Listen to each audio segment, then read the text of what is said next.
going on, Jerome's? So your Minnesota Vikings have really been letting the ball drop this season, both in fumbles as well as just dropping it like it's hot. And we know it's been bad. Like, yeah, 2 eyeballs and a heart. You know that the Vikings' first 6 games have been less than ideal. But we want to put this into context because the Vikings are on a historically bad pace. They're on pace to become the team that loses the most fumbles in a season and the team that has the most drops in a season, which is not good. Less than ideal. So turnovers-wise, so the Vikings are leading the league in turnovers, mainly because they're leading the league in fumbles by a significant amount. Number 2 in the league is the Broncos with 7. The Vikings have 9, 13 total turnovers, which is not good.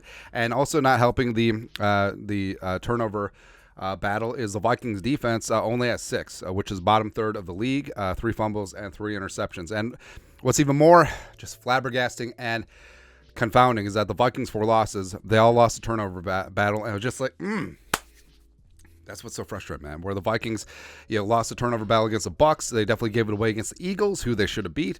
Obviously, gave it away and dusted against the Chargers, and plus also Caleb Evans dropping that interception that ended up being a Josh Palmer touchdown. Oh, ay Dios mío. And also the Chiefs' loss was just not good, not good, man. But to put it in perspective, the Vikings.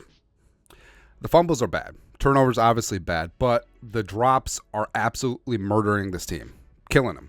And I know people like to give flack to Kirk Cousins, but his receivers have not been helping him, and especially they're the key ones like Alexander Mattison and T.J. Hockenson. But Kirk Cousins, as of right now, has the most drops in the National Football League with 17, and his receivers are dropping 9.7% of his passes. So it's just he's number 1 by a large margin. So 1 in 10 again. So this drop rate from PFF is calculated by catchable ball. It can't just be like one-handed whatever. Catchable ball, 2 mitts on it. The receiver should have caught it, and 10% of those balls getting dropped, getting turfed. It's just frustrating, man. And you talk about Hawkinson's big drop at the end of the Chargers game, which would have won the game.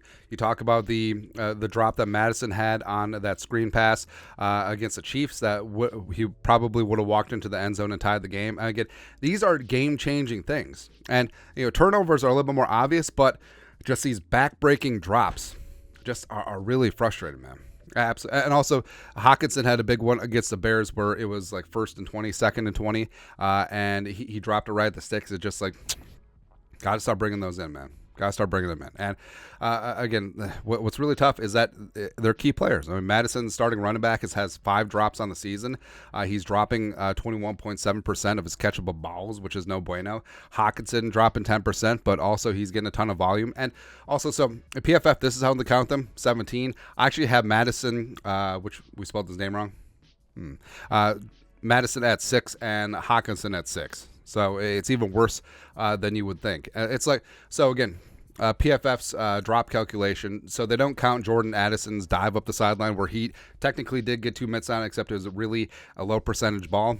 So there you go. But then the rest of the way, like Ham has 1, Oliver has 1, Powell has 1, and JJ has 1. But remember, JJ has such good volume. He's only dropping less than 3% of his balls, so it's good to see. But also, what's amazing is KJ has 4.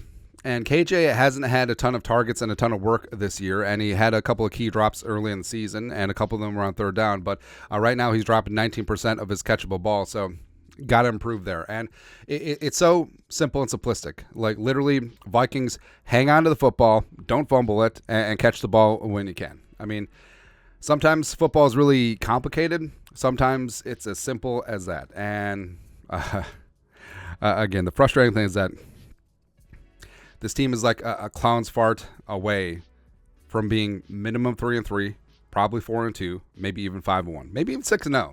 But they can't stop getting out of their own way. And again, simple fundamentals. Don't let go of the ball when you catch the ball. When the ball hits you in the hands, catch it.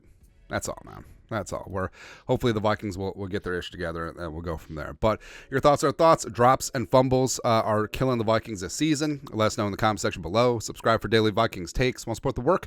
Put a little something in the Venmo. But till next time, Skol, production value.